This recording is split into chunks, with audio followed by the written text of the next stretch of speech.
Greetings and welcome to my studio space. I'm so happy that you're here with me today and that I can share my art with you, and peace be with you.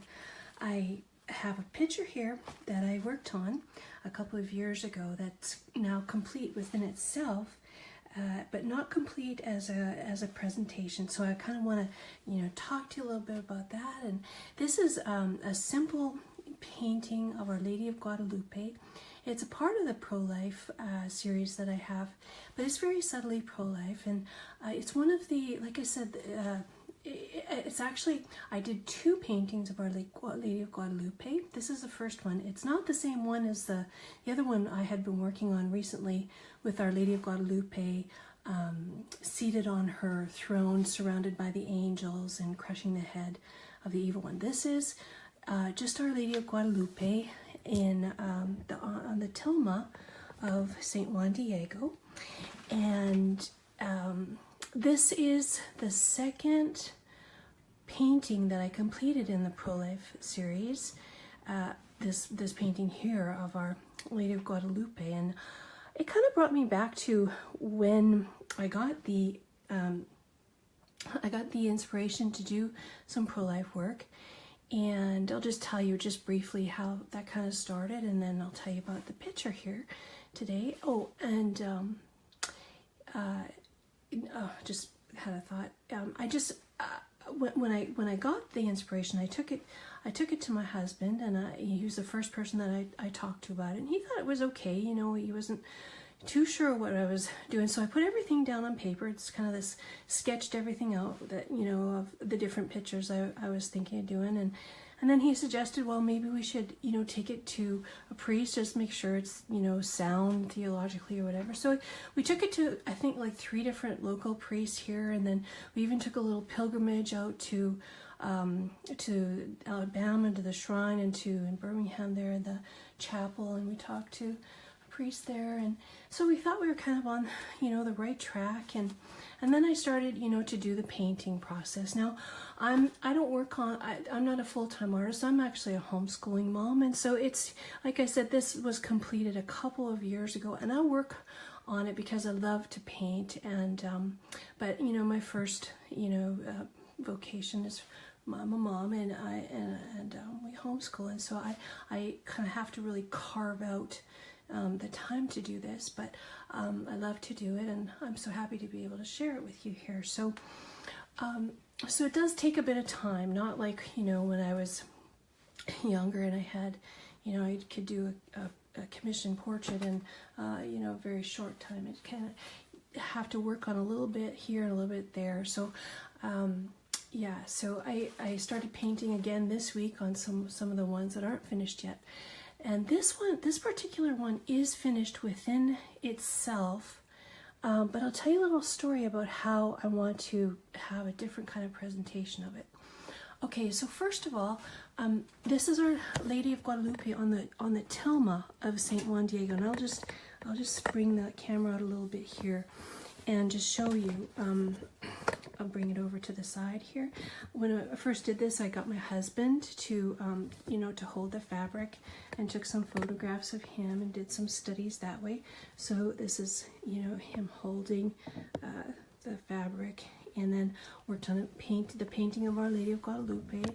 And this is the first time I had painted a portrait of Our Lady of Guadalupe, and I found her very beautiful and amazing, and just really quite a challenge to paint, actually, but it was a beautiful experience. And so what I wanted to represent in this picture is really, I'm going to try to, I don't have a lot of space here, but I'm just going to try to back it up a little bit here so you can see a little bit more of it.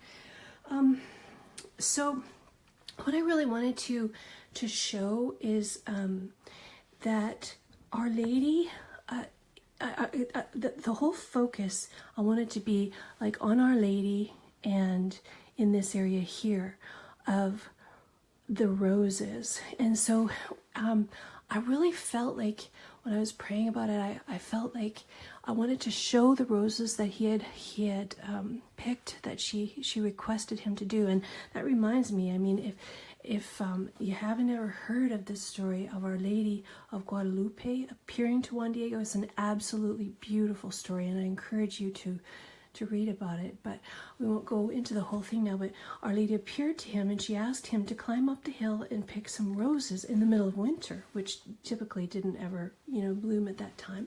And so, and they were beautiful roses, not native to that area. And so he put them all in his tilma, and she arranged them even with her hands to be in a nice setting for him to take them to the bishop as the sign that she was appearing to him.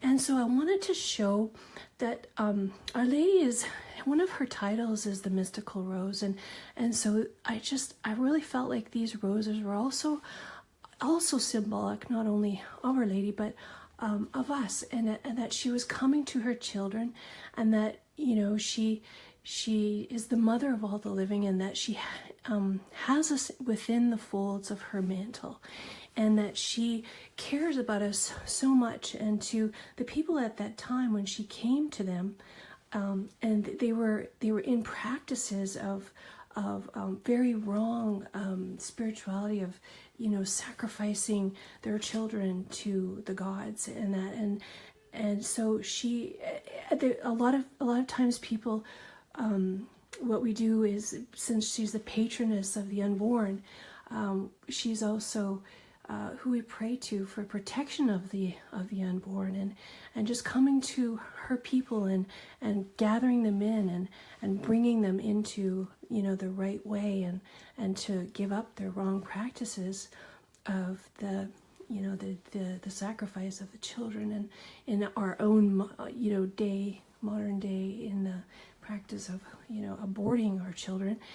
And so I just wanted to show her, and this black belt here is a symbol of, she came to Juan Diego pregnant. She's with child. The baby Jesus is within her womb. But I just was thinking, the way that he was holding the roses shows that she's also the mother of all of us. Like she's not pregnant with us, but she's like the mother of all of us within her womb here. And so so I thought I would just kind of focus on that. I've got the angel. I'll just bring this down a little bit more.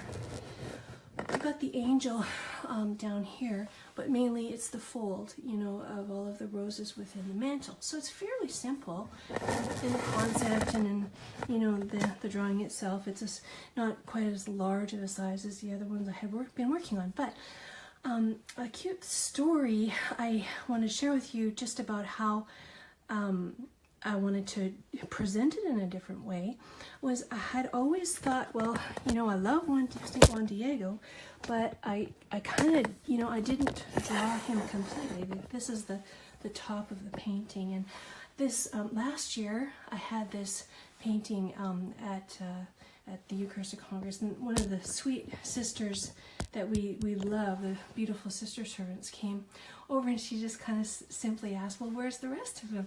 And I said, well, I just, I just kind of, I drew this part, and I wasn't, thinking, but I always kind of, I wanted to be kind of artistic in the presentation, but I didn't like that it was kind of, I don't know. She said, well, sometimes, they're presented in different pieces. And I thought, I thought about that some more, and I thought I'm going to do a triptych. So a triptych is typically a painting, 3 paintings that are meant to be presented as one. And so I was, thinking about that and praying about St. Juan Diego.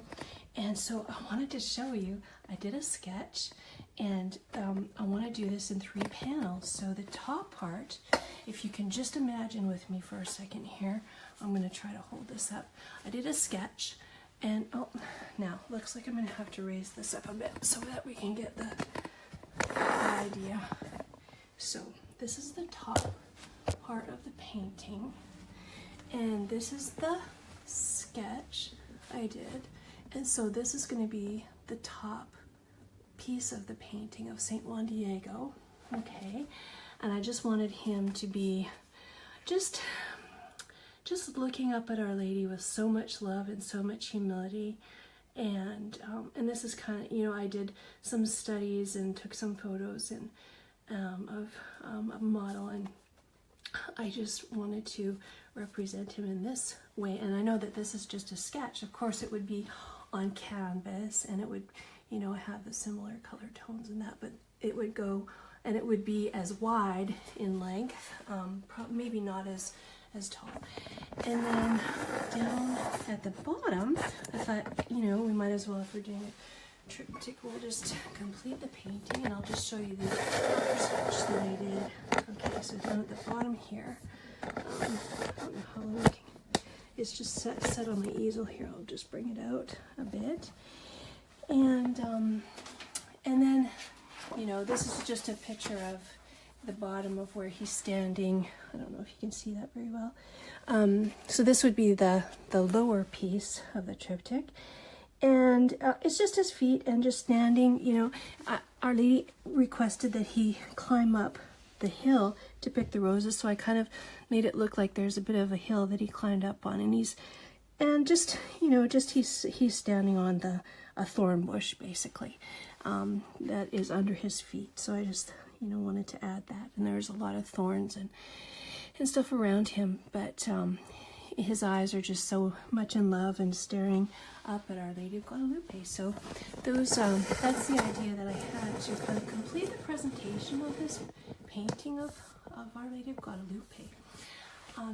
So that's what I wanted to share with you today, and I don't have too many other thoughts. I think next week I would like to show you maybe a little bit of the progress of some of the painting, if I can kind of get back into the swing of that a little bit better this week.